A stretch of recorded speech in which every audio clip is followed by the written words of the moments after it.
हर emotion करो celebrate एकदम Lallan top style में। आ गए हैं लल्लन टॉप स्टिकर्स जो आपको मिलेंगे बॉबल के कीबोर्ड पर। ऐसे स्टिकर्स के लिए डाउनलोड करें बॉबल कीबोर्ड। डाउनलोड लिंक पाएं डिस्क्रिप्शन में। नेता नगरी के सत्र में बात उत्तराखंड की होगी। वहां के बेरोजगार नौजवानों के साथ जिस तरह का भद्दा मजाक हो रहा है, जिस बेशर्मी के साथ भ्रष्टाचार कर रहा है सरकारी तंत्र, और उसके बाद जिस तरह के बयान दे रहा है गोया सारी सरकारी नौकरियां इन माननीयों के रिश्तेदारों के लिए ही संविधान के द्वारा आरक्षित की गई हों। अजीत सिंह जी, बताइए इस घोटाले पर अभी तक क्या क्या जानकारी सामने आई है और सरकार की तरफ से क्या रुख रखा गया है, और जिन लोगों के नाम सामने आए हैं उनकी क्या प्रतिक्रियाएं रही हैं? विधानसभा में कोई परीक्षा नहीं हुई, कोई एंट्रेंस नहीं हुए, किसी ने अप्लाई नहीं किया, केवल सादे कागज पे एप्लीकेशन के द्वारा। उसमें कई आवेदन तो ऐसे हैं कि मैं बहुत गरीब व्यक्ति हूं, मुझे नौकरी की जरूरत है, मेरी हालत खराब है, कृपया मुझे नौकरी दे दीजिए। ऐसा पूरे देश में अकेला मामला होगा जहां सादे कागज पे हाथ से लिखे हुए एप्लीकेशन से विधानसभा में नौकरियों की बंदरबाट हुई। और उसमें सभी पार्टियों के, भाजपा के सभी कई मंत्रियों के, उसमें रेखा आर्या के से जुड़े हुए जो लोग हैं उनके भी जो मंत्री हैं उनके लोगों को नौकरियां मिली, और मदन कौशिक जो प्रदेश अध्यक्ष रहे हैं उनसे जुड़े लोगों को नौकरियां मिली। इवन जो मुख्यमंत्री है पुष्कर सिंह धामी, उनके जो ओएसडी रहे हैं उनके जुड़े हुए लोगों को नौकरियां मिली। तो सब पे आरोप लगे। विनोद धामी की बात कर रहे हैं आप? जी जी जी। जब आप सत्यनिष्ठा की, कर्तव्य निष्ठा की और निष्पक्षता की शपथ उठाते हैं, उसके बाद देखिए क्या भाजपा क्या कांग्रेस कैसे बेशर्म बयान है। विधानसभा में तदर्थ आधार पर नियुक्तियां होती हैं, नियुक्तियों के बारे में पूछा जाता है। प्रेमचंद अग्रवाल पिछले कार्यकाल में विधानसभा अध्यक्ष थे, अभी वित्त मंत्री हैं। वित्त मंत्री आते ही उनकी सैलरी का ऑर्डर निकलता है। कैबिनेट मंत्री धन सिंह रावत, मंत्री रेखा आर्या, कांग्रेस के कार्यकाल में गोविंद कुंजवाल नाम है, गोविंद सिंह कुंजवाल का बयान सुनिए। मेरा बेटा बेरोजगार था, बहू बेरोजगार थी, दोनों पढ़े लिखे थे। अगर 150 से ज़्यादा लोगों में मैंने अपने परिवार के 2 लोगों को नौकरी दे दी तो कौन सा पाप किया। मेरे कार्यकाल में कुल 158 लोगों को विधानसभा में तदर्थ नियुक्ति दी गई, 8 पद पहले से खाली थे। और फिर आगे क्या बोलते हैं कि हाँ मैं स्वीकार करता हूँ विधानसभा के 20 से 25 लोगों को नौकरी पर लगाया, इसके अलावा तमाम लोग भाजपा और कांग्रेस की सिफारिश पर रखे गए। विधानसभा अध्यक्ष को यह अधिकार प्राप्त है। विधानसभा अध्यक्ष को तदर्थ आधार पर नियुक्तियों का अधिकार है, पर उन नियुक्तियों का क्राइटेरिया क्या हो, पैरामीटर क्या हो। तो एक तरफ तो ये सारे सरकारी प्रतिनिधि बड़े फुर्तीले दिखते हैं तदर्थ नियुक्तियों में और इनका मानवीय पक्ष जाग जाता है। रेखा आर्या पहले मना करती हैं अपनी चिट्ठी के बारे में और फिर कहती हैं कि हम लोग तो इस तरह की सिफारिशें करते रहते हैं। हरीश रावत पहले कहते हैं कि गलत है और अब जब गोविंद कुंजवाल का नाम आता है तो बोलते हैं अपने लोगों को भर्ती करके कोई हमने अपराध नहीं किया। पुष्कर सिंह धामी कहते हैं हमने एक्शन लिया है। ऋतु खंडूरी को चिट्ठी लिखकर उच्च स्तरीय जांच के आदेश दिए हैं, पर खुद उनके स्टाफ के विनोद धामी पर आरोप लगता है। ओएसडी सत्यपाल रावत, पीआरओ नंदन बिष्ट, इनके रिश्तेदारों की भी नौकरी लगी। सतपाल महाराज के पीआरओ राजन रावत की नौकरी लगी। रेखा आर्या के पीआरओ गौरव गर्ग को रोजगार मिला। मदन कौशिक के पीआरओ अमित वर्मा को नियुक्ति मिली, पूर्व प्रदेश अध्यक्ष। इसके अलावा उत्तराखंड की सिविल सर्विसेज के और उत्तराखंड की आरएसएस के कई नेताओं के सगे संबंधियों को भी नियुक्ति मिली। पूरे राज्य में ये वायरल है। पर मौकों के नाम पर सर ये क्या हो रहा है? मौकों के नाम पर सर बंदर बांट हो रही है दरअसल इस राज्य में जी। 2 पूर्व विधानसभा अध्यक्ष गोविंद सिंह कुंजवाल जी और प्रेमचंद अग्रवाल जी बड़ी उससे एक कांग्रेस के एक भाजपा के, जी दोनों अलग अलग पार्टियों में देख लीजिए आप। तो इन्होंने बड़ी बेशर्मी, मैं कहूंगा बड़ी बेशर्मी से बयान दिया है कि ये हमारा अपने विशेषाधिकार के तहत हमने भर्तियां की हैं। भाई वो विशेषाधिकार कहाँ लिखा हुआ है? नियमावली में कोई विशेषाधिकार नहीं है। नियमावली इनकी उत्तराखंड विधानसभा की नियुक्तियों की 2011 तक यूपी के हिसाब से चलती थी। 2011 में इन्होंने अपनी बनाई। यूपी में मुख्य सचिव से लेकर, विधानसभा के मुख्य सचिव से लेकर और स्वीपर तक की भर्ती के बाकायदा नियम है, लेकिन यहाँ कोई नियम नहीं है, कोई धर्म नहीं है, कोई कानून नहीं है। जिसकी मर्जी आई, जो अपने अपने हैं उनको इन्होंने भर्ती कर लिया। तो ये स्थिति यहाँ पे फिलहाल है। और ये विधानसभा वाले मामले में न सिर्फ नेताओं के लोग लगे हैं बल्कि अधिकारियों के भी लगे हैं, ब्यूरोक्रेट्स के लगे हैं और पत्रकारों के आदमी भी लगे हैं। अभी एक किस्सा मैं आपको बताना चाहूंगा। किसी पत्रकार बोल सकता, अभी है ना टाइम सर? जी जी, अरे बताइए, खुल के बताइए। अभी एक पत्रकार साथी ने, जब इन पत्रकारों के नाम सोशल मीडिया पे आए, 5-6-7 पत्रकारों के नाम, किसी ने अपने भाई को लगाया, किसी ने अपनी पत्नी को लगाया, तो एक पत्रकार साथी ने फेसबुक पोस्ट लिखी, इन लोगों के नाम लिखे और इन्होंने ये लिखा था कि भाई ऐसे में जो है जब ये नाम आ रहे हैं तो हम जैसे पत्रकारों को भी लोग शक की नजर से देखते हैं और मुझे उम्मीद है कि ये पत्रकार साथी स्पष्टीकरण देंगे। उम्मीद है इन्होंने ऐसा नहीं किया होगा। लेकिन उन पत्रकार महोदय ने जिन्होंने ये पोस्ट लिखी थी, 2 गलतियां हुई हल्की सी। एक पत्रकार ने उन्होंने लिखा इन्होंने अपनी पत्नी को लगाया, तो वो पत्रकार इन पे भड़क गई, मेरी पत्नी तो घर में काम करती है, ये है सो है। पता किया तो इन्होंने पत्नी को नहीं भाई को लगाया था, इतना अंतर था। इसी अंतर पे वो ईमानदार बनने लगे।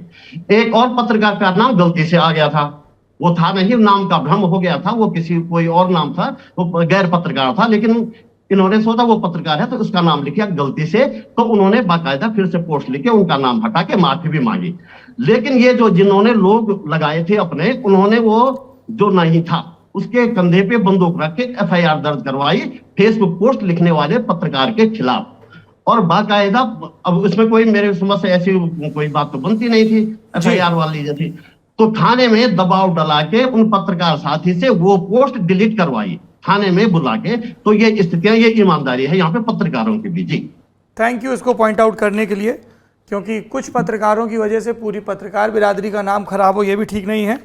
अब मैं चलता हूँ अपने पत्रकार मित्र हिमांशु के पास, जिन्होंने देहरादून जाकर इंडिया टुडे मैगजीन के मौजूदा अंक के लिए विस्तार से इस मामले पर रिपोर्ट की। हिमांशु, सबसे पहले तो ये बताइए कि विधानसभा अध्यक्ष रितु खंडूरी, जिन्हें ये जाँच सौंपी गई है, व्यक्तिगत रूप से वो बहुत ईमानदार नेता मानी जाती है। उनके पिता जनरल बीसी खंडूरी भी बहुत ईमानदार नेता माने जाते हैं। तो कई लोग कहते हैं ईमानदार और सख्त थे इसीलिए सफल नहीं हो पाए बहुत उत्तराखंड की राजनीति में। रितु खंडूरी ने और आपकी प्रदेश के डीजीपी से भी बात हुई है, प्रदेश के मुख्यमंत्री से भी बात हुई, इन सब ने क्या आश्वासन दिया है और आपको अपनी जांच में क्या पता चला? सबसे पहले तो रितु खंडूरी से ही बात शुरू करते हैं।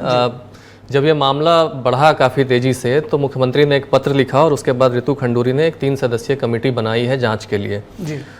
अब उस 3 सदस्यीय कमेटी को लेकर के भी बहुत तरह की बातें आ रही हैं। उसमें 3 रिटायर्ड आईएएस ऑफिसर हैं, एक हैं डीके कोटिया, दूसरे एसएस रावत और तीसरे अवनेंद्र सिंह नयाल। ये तीनों रिटायर्ड आईएएस ऑफिसर जो हैं वो कभी ना कभी उनके पिता मतलब भुवन चंद खंडूरी के ऑफिस में सर्व कर चुके हैं। डीके कोटियाल प्रिंसिपल सेक्रेटरी थे उनके, एसएस रावत सेक्रेटरी थे, अवनेंद्र सिंह नयाल कुमाऊं के कमिश्नर थे और उनको भी करीबी माना जाता था भुवन चंद खंडूरी का। तो एक बीजेपी के अंदर जब कई लोगों से मैंने बात की तो एक बात ये भी आ रही है कि कहीं ना कहीं रितु खंडूरी ने अपने पिता के विश्वस्त आईएएस ऑफिसर्स की कमेटी बना के वो एक पॉलिटिकल मैसेज देना चाहती हैं और इसमें अगर कुछ गड़बड़ी निकलती है, जिसकी कि बहुत ज़्यादा मतलब चीज़ें दिख रही हैं मोटे तौर पे कि काफ़ी चीज़ें गड़बड़ हुई हैं, तो एक पॉलिटिकल माइलेज भी इसका लेना चाहती हैं। उनका साफ कहना था कि अगर कोई गलत तरीके से आया है तो उसको जाना होगा, उसके लिए विधानसभा में कोई जगह नहीं होगी और मैं बिल्कुल सर्जिकल अप्रोच के साथ काम कर रही हूँ। मैंने उनसे मोरालिटी का सवाल पूछा तो उस पर जवाब देने से बच गए कि मेरे लिए मोरालिटी का इशू नहीं है, ये इशू ये है कि अगर गलत हुआ है तो उसको सर्जिकल तरीके से हमको निपटना है उससे। किसी भी पार्टी के विधानसभा अध्यक्ष रहे हों, सब ने मनमर्जी चलाई है। उसमें एक फैक्ट ये है कि जिस विधानसभा के लिए उत्तराखंड में 70 लोगों की विधानसभा है, 70 विधायक होते हैं। आपको जानकर हैरानी होगी कि उत्तर प्रदेश से ज़्यादा कर्मचारी यहाँ पे हैं। उत्तर प्रदेश 403 सदस्यों की विधानसभा है और वहाँ पे करीब 500 कर्मचारी हैं और उत्तराखंड में करीब 550 कर्मचारी हैं। 70 पे? जी 70 पे 550। 403 पे 500 लगभग, यहाँ 70 पे 550 काम ज्यादा करते होंगे माननीय विधायक मतलब, उत्तराखंड में, इसलिए उनको ज्यादा सहयोगियों की जरूरत पड़ती होगी। दिन रात चिंता तो रहते होंगे उत्तराखंड के नौजवानों के भविष्य के लिए, कैसे उनको रोजगार का अधिकार मिले, कैसे उनकी भर्तियां फुल प्रूफ हो, समय से भर्ती हो, भर्ती में किसी किस्म की गड़बड़ी ना हो। इसके लिए माननीय विधायक और विधानसभा अध्यक्ष दिन रात बहुत मेहनत करते होंगे, इसलिए कर्मचारी अतिरिक्त चाहिए होंगे। मतलब अगर औसत निकालें तो एक विधायक पे 8 कर्मचारी हैं उत्तराखंड विधानसभा के अंदर। और विधानसभा का परफॉर्मेंस देखिए, कितने दिन विधानसभा काम करती है। ये मैंने 5 साल का आंकड़ा निकाला है तो 2018 में उत्तराखंड विधानसभा मात्र 18 दिन चला है। 2018 में 14 दिन का है पूरा, 2019 में 18 दिन, 2020 में 12 दिन, 2021 में 11 दिन और 2022 में अभी तक 6 दिन।